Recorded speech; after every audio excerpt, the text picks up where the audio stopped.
Hey party people, I know it's been a few months when I said I was back, but we are so back. Promise.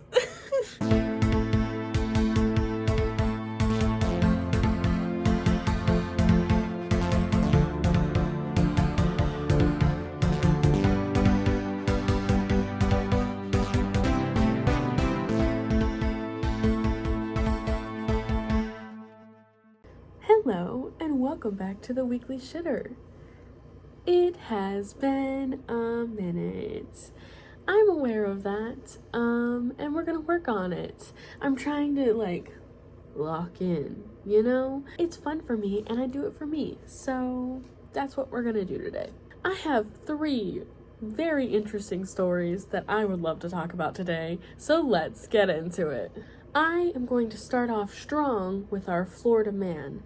This guy, he is very interesting to me.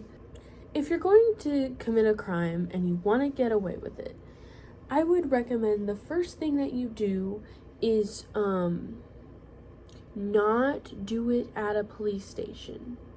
Just probably. Had to adjust the camera. It was pissing me off. All right, let's continue. This 40-year-old Florida man, he decided to take his vehicle and drive it straight into the lobby doors of his local police department.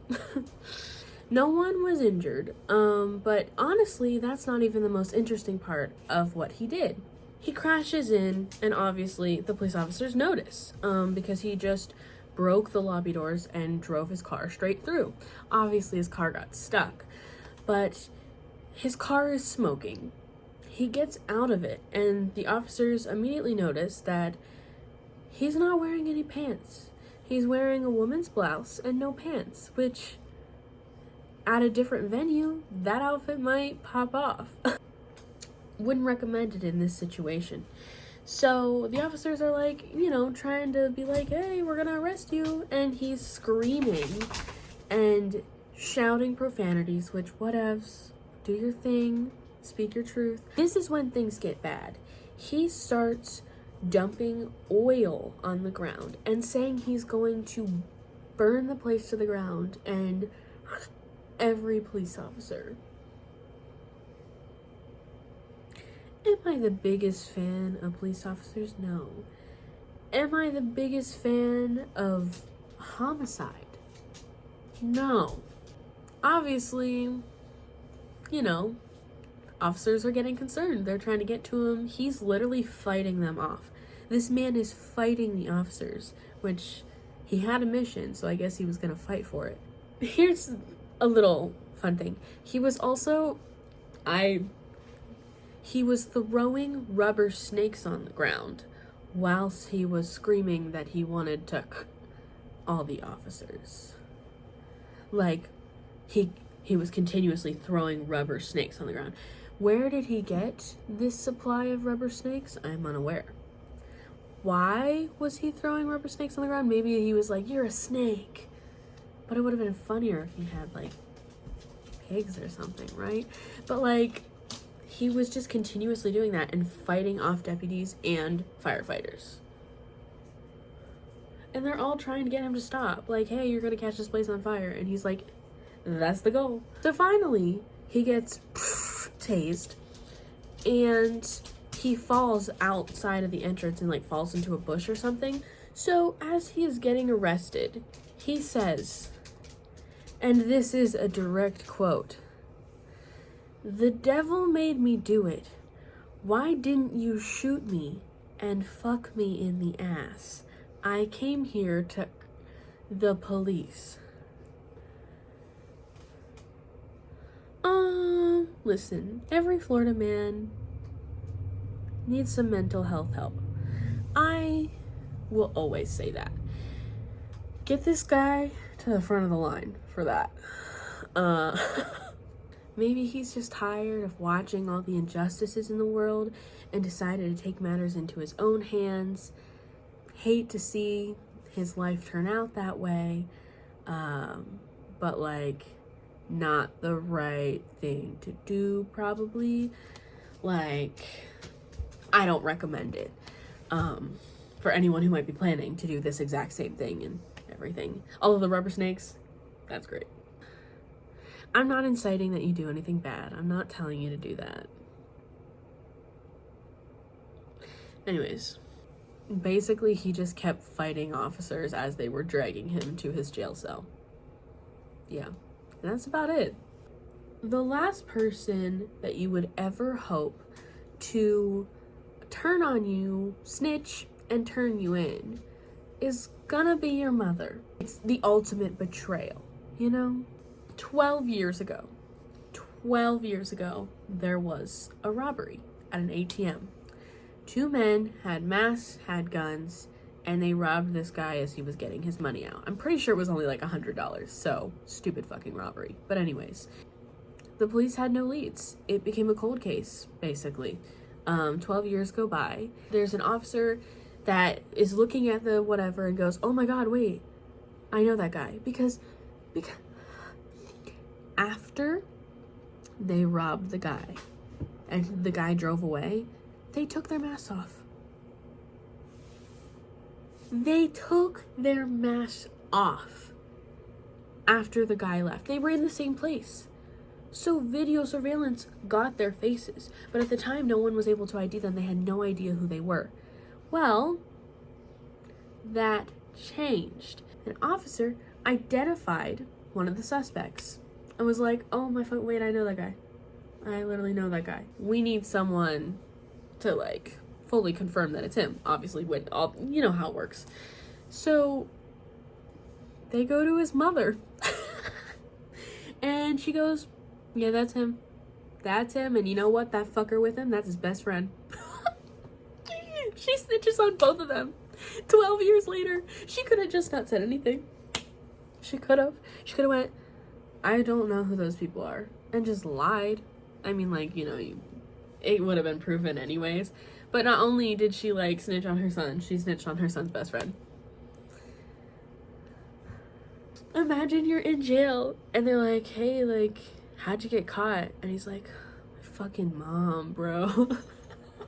Obviously, that's not how he got caught, but, like, it's just so funny that the person that confirmed who it was and ousted the other one is his fucking mother. Yeah, so now he's in jail. 12 years after he committed the crime, he's gonna be in prison. That's crazy. All for like $100. I wonder how long he's gonna be in prison. I don't think he's like gone to court yet or anything. He's just in jail right now. His bond was set at over $100,000. That's kind of high. $100 and then your bond is $100,000. Hey.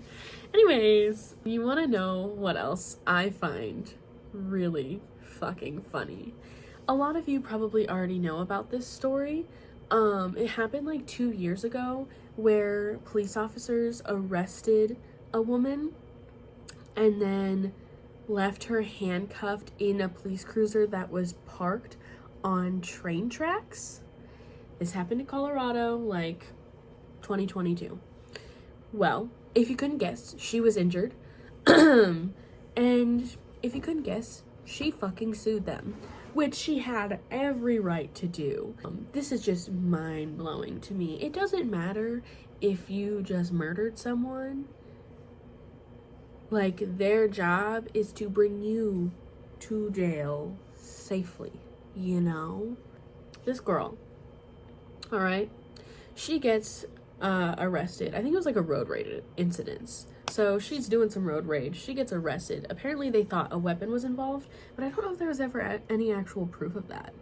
Anyways, but they were like worried because I think when the call came in, someone said there was a weapon. So they handcuff her, put her in the back of a cruiser, and for some reason, they leave it parked on train tracks, which, what would ever make you leave a car on train tracks? Like, empty, 10 people in the car, why would you ever leave your car on active train tracks? Even unactive ones, because what if? The officer who was driving claimed that she didn't see that she parked on train tracks. What? What? And then her body cam footage, there's signs everywhere. Like, it's so fucking obvious. She actually got in big doo-doo trouble for it. But yeah, there were 3 officers involved in this, by the way. 3 of them were all negligent in this. They're out chatting or whatever, and here comes a train, which how do you not hear a fucking train? But here comes a train, choo choo, and she is in the car, handcuffed, screaming for help. Apparently a door was open or something, but she didn't make it in time, which, not on her to make sure she escapes a train barreling towards her in time when she was fucking handcuffed. And also, like, not allowed to leave a police, like, you know, like, they would have gotten her in big doo-doo. Like, she was scared, probably. Scared in many ways. So she's screaming for help. But they don't hear it. Vehicle gets fucking hit by the train. She's alive. She's alive. She was just injured. But, all of this, you know, the body cam footage doesn't do the officers any favors. Does her a lot of favors. I really wonder what happened with what she was arrested for. Like, did she go to jail for it? I don't know. The city, the town, and the officers, like the police department, had the nerve to, like, fight this. Here we are, 2 years later, after this happened to her, and she's getting $8.5 million. Imagine your day starts out, la-di-da-di-da, la-di-da-da, and then you're like, oh, road rage moment, and then you get arrested, and they put you in a car, and then you get hit by a fucking train. Worst day, man. Her boyfriend probably broke up with her in the same day or something. She is now making $8.5 million off of this. Her hospital bills were probably close to that anyways. But apparently she's also suing the sergeant, and he's refusing to leave a comment. Like, I think she was just suing everyone, which I honestly think it's kind of fair. It's the update that I like to hear. That will be all for today's weekly shitter. Thank you for joining. I will have more stories next week. And I'm gonna try my very best. I will see you. Bye.